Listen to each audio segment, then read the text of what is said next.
Siniguro ng NAPOCOR na hindi mabubulaga ang downstream community sa pagpapakawala ng tubig ng mga dam na nasa ilalim ng kanilang jurisdiksyon.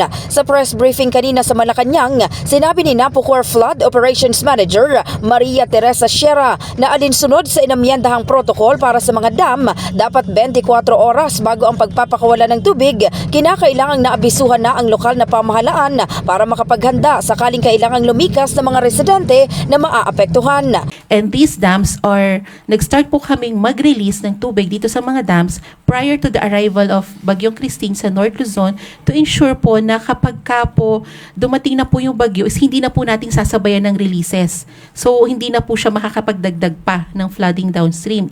Sa ngayon, 3 dam na ang nagpapakawala ng tubig. Kabilang dito ang Ambuklao, Binga at San Roque Dam. Kasunod na rin ang halos walang patid na pag-ulan dala ng Bagyong Christine. Ayon kay Sierra, nasa 0.5 meters ang nakabukas na gates ng Ambuklao at Binga habang 1 metro naman sa San Roque Dam. Pero pagtitiyak ni Sierra, dahan-dahan o kontrolado ang ginawa nilang pagpapakawala ng tubig mula sa 3 dam para hindi magdulot ng pagbaha sa low-lying communities at matiyak na may sapat na reservoir allocation sa harap na rin ang inaasahang malakas na buhos ng ulan. In the heart of changing lives, ito si Brigada Maricar Sargan ng 105.1 Brigada News of Manila, the Music News Authority.